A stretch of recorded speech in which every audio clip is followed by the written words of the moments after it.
और जो चरम सीमा पर महंगाई है और जो चरम सीमा पर अन्याय हो रहा है।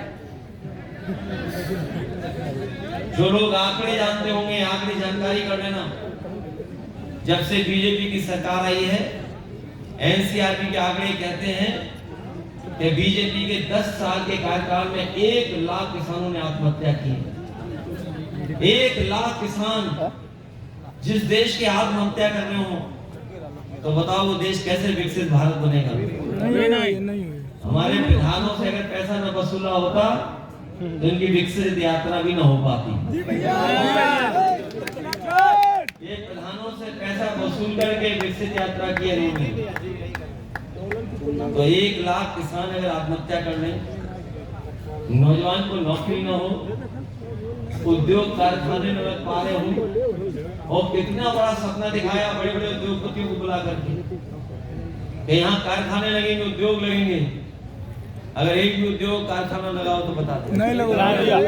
हमें सूचना मिलती है कई बार कि ये लोग एक्सप्रेस वे के किनारे कभी-कभी नाप लेते हैं जगह कि कारखाना आने वाला है। सरकार ने कारखाने उत्तर प्रदेश से वैसे ही भाग गए जैसे एक्सप्रेस वे पे रफ्तार से गाड़ी चली जाती है। और सच्चाई ये है, जो कारखाने उत्तर प्रदेश को लगने थे वो उत्तर प्रदेश में नहीं लगे, गुजरात में जाकर लगे। सही बात भैया, सही बात। अभी बजट में मैंने जब सुना भारतीय जनता पार्टी का भाषण, तो उन्होंने कहा कि हम सेमीकंडक्टर की कारखाना बनाना चाहते हैं।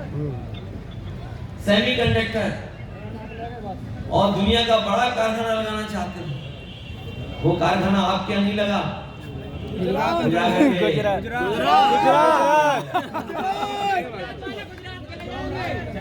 इसलिए सब कुछ वही जा रहा है।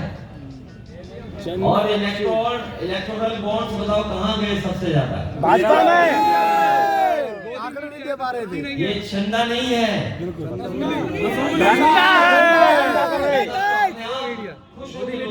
सही बात।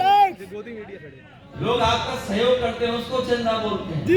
चंदा है। लोग आपकी मदद करते हैं उसे चंदा बोलते हैं। लेकिन ईडी, सीबीआई, इनकम टैक्स से जो वसूला जाता है वो चंदा कभी नहीं हो सकता, वो चंदा है। वसूली। और बताओ सबसे ज्यादा वसूली किसने की? इलेक्टोरल बॉन्ड्स जो आए, जो बने, वो सबसे ज्यादा किसके पास पहुंची?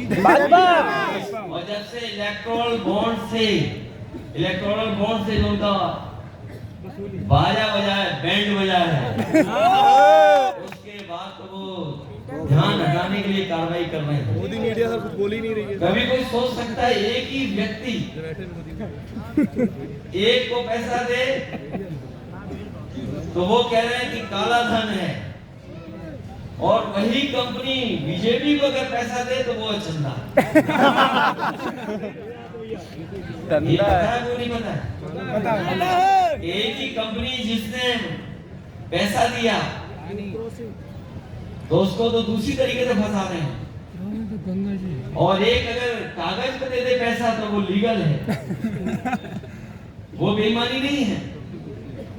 एक पे आरोप लग रहा कुछ करोड़ का, और उसी कंपनी ने 30 करोड़ से ज्यादा पैसा भारतीय जनता पार्टी को पहुंचाया इलेक्ट्रॉल बॉन्ड से। ये तो बात सब जानते हैं, ये सब जानते हैं, कहीं छिपा नहीं है। पावर है कर गया, जो अपने आप को गरीब बोलते तो उन्हें 1000 करोड़ रुपए दे दिया बीजेपी को। जब कभी मुलाकात होती थी उनसे तो हम लोग कहते थे कि भाई कुछ मदद करो पार्टी की, तो कहते थे घाटे में हैं हम। लेकिन हम धन्यवाद देते हैं सुप्रीम कोर्ट को, इलेक्शन कमीशन की, उनकी भी पोल खोल दी तो वो घाटे वाले नहीं, वो 1000 करोड़ से ज्यादा रुपए बीजेपी को देने वाले हैं।